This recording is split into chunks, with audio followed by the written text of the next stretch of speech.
მოგესალმებით ძვირფასო მეგობრებო. ეთერშია თეთრი კარავი. მე ვარ მსახიობი ეკა ჩხეიძე და ჩვენი შემდეგი თემა ძალადობაზეა. ყველას არ შეუძლია ამაზე ხმამაღლა. აი გვირეკავენ.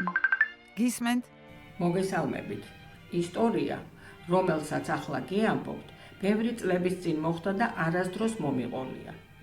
ახლა თავს შევიკავებ, რომ საკუთარი ვინაობა გავამჟღავნო, მაგრამ თეთრი კარავის საშუალებით მინდა ყველას მოუყვე ამბავი, რომელიც მთელი ცხოვრება ვერ მოვინელე. ახლა უკვე 50 წელს გადაცილებული ვარ. მაშინ კი სულ რაღაც 12-13 წლის თუ ვიქნებოდი. ჩვენს კორპუსში ერთი ოჯახი ცხოვრობდა. ერთი ბიჭი ჰყავდათ, რომელიც ჩემი უმცროსი ძმის კლასელი იყო და ალბათ ამან განაპირობა, რომ ოჯახებით ვმეგობრობდით. ერთხელაც ახალი წლის დღეები იყო და თავისთან დაგვბატიჟეს. მამაჩემი მალე დათვრა, დაღლილი ვარო ბოდიში მოიხადა და სახლში წავიდა. დედაჩემი ოჯახის დიასახლის ეხმარებოდა სუფრის ალაგებაში. ჩემი ძმა თავის კლასელთან ერთად რაღაც ფილმს უყურებდა.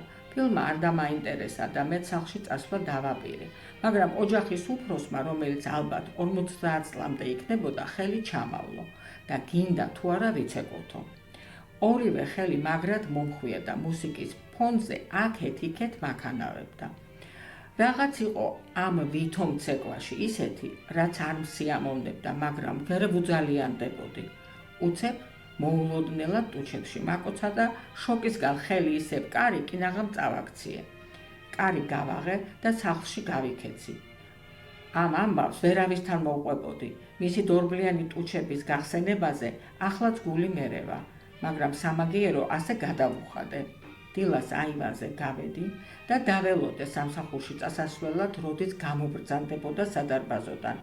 ერთი ვედრო ცივი წყალი გადავასხი თავზე იანვარში და პლასმასის ვედროც მივაყოლე.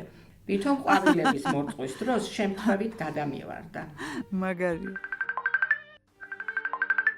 გაგვეცანით თუ შეიძლება, საიდან გვიკავშირდებით? მოგესალმებით, მე ვარ ნუნუ, 46 წლის, თელავიდან. ძალიან გამეცინა წინა რესპონდენტის მონაყოლზე და მართალი გითხრათ, გულიც მოვიფხანე. მე მგონი ყველა ქალის ცხოვრებაში მომხდარა ისეთი ფაქტი, რასაც დღეს სექსუალურ ძალადობას ან სექსუალურ შევიწროებას ეძახიან. და იცით ყველაზე დიდი საშინელება რა არის? ის რომ მოძალადეები ძალიან ხშირად ოჯახის ახლობლები, მეგობრები ან სულაც ნათესავები არიან. ამიტომაც რცხვენია მსხვერპლს მისი გამოაშკარავების. ეს მანიაკი მოძალადეებიც ამით სარგებლობენ. ხშირად მუხარასაც კი მიმართავენ მსხვერპლის გასაჩუმებლად. არ ვიცი როგორ უნდა დავიცვათ ჩვენი შვილები ასეთი მანიაკებისგან. ნუ თუ არავის ნდობა არ შეიძლება. მეც გამახსენდა ერთი ფაქტი, რომელიც ჩემი მუსიკალური სასწავლებელში სწავლის დროს ხდებოდა. მოგეთ 13-14 წლის გოგონები ვიყავით ჯგუფში და ერთ-ერთ საგანს ღვაწლმოსილი ასაკოვანი პროფესორი გვასწავლიდა. თავის მაგიდასთან ორი სკალი ედგა და ყველა ლექციაზე ჯგუფხელი მჭირდებაო ასე ამბობდა. ამ ჯგუფხელს გვერდით მოისვამდა და ჟურნალში დასწრება არ დასწრებას და ნიშნებს აწერილებდა. ყველა ლექციაზე ცვლიდა ჯგუფხელებს და შესაბამისად მეც მომიწია მის გვერდით დაждდომა. გვარების კარნახის დროს ვითომ უშუალოდ ფეხზე ხელს მადევდა და როცა გარკვეთილის ახსნას იწყებდა, გაუმართლებლად დიდხანს რჩებოდა მისი ბებერი ხელი ჩემს ფეხზე. ამაში რაღაც ისეთი არასასიამოვნო იყო, ვერც მოვყვებოდი. დანარჩენი გოგოებისთვისაც კი არ მithქვავს, მხოლოდ წლების შემდეგ, როცა ერთად შევიკრიბეთ, აღმოჩნდა, რომ ყველას ერთი და იგივე გრძნობა და ზიზღი ჰქონდა ამ კაცის მიმართ. აი ასეთი ინტელექტუალი მანიაკებიც არიან პროფესორის მანტიაში შემოსილნი. სამწუხაროდ ასეც ხდებოდა და ალბათ ახლაც ხდება. უი, რას ამბობთ? აი, ისევ ზარია, გისმენთ? პირდაპირ ეთერში ხართ. მოგესალმებით. რა სამწუხაროა, რომ ამგვარ თემებზე გვიწევს საუბარი. მაგრამ თუ არ ვილაპარაკეთ, დავმალეთ და ხელი დავაფარეთ მოძალადეებს, ისევ ჩვენი შვილები დაზარალდებიან. პირველ რიგში, მათ დასაცავად უნდა ვამხილოთ ყველა მოძალადე. საბედნიეროდ ცოტა გამოფხიზდა საზოგადოება და ახლანდელი მოზარდები მეტად არიან ინფორმირებულები თავიანთ უფლებებზე. მე ვარ მადონა 61 წლის და მინდა გითხრათ, რომ არა მარტო გოგონები, ბიჭების არაერთხელ გამხდარან სექსუალური შევიწროების მსხვერპლი. 20 წლის წინ საირმეში ვისვენებდი ჩემს ვაჟიშვილთან ერთად, რომელიც მაშინ 7-8 წლის იქნებოდა. ერთი ჩემი ასაკის უცოლო კაცი იყო იქ ჩამოსული. მაშინ ქმარს ახალი გაცილებული გავხდით.